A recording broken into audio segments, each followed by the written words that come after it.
айбадан, күбін қаттақ толкойдақ, олыс қотымпадан.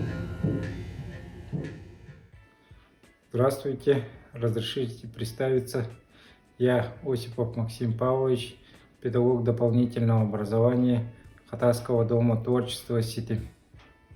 Пролетели школьные годы, впереди ждала самостоятельная взрослая жизнь, куда пойти учиться, какую профессию выбрать, что я хочу.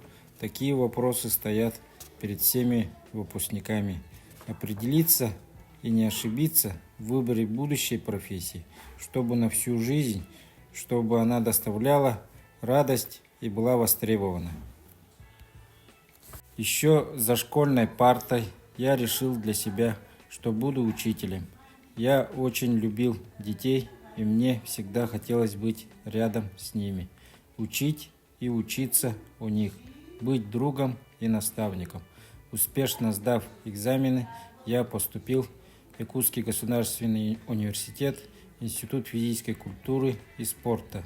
Закончив учебу, я пошел работать в республиканскую футбольную школу.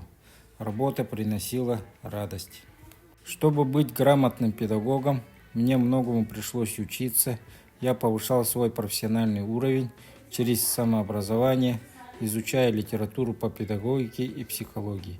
Ездил на курсы по повышению квалификации. 3 года моей педагогической работы в Доме творчества пролетели незаметно. Передо мной было много дорог, но я выбрал одну и не жалею об этом. Я работаю, вникая во все тонкости педагогической деятельности в дополнительном образовании детей. Только тот сможет стать настоящим педагогом, кто никогда не забывает, что он и сам был ребенком.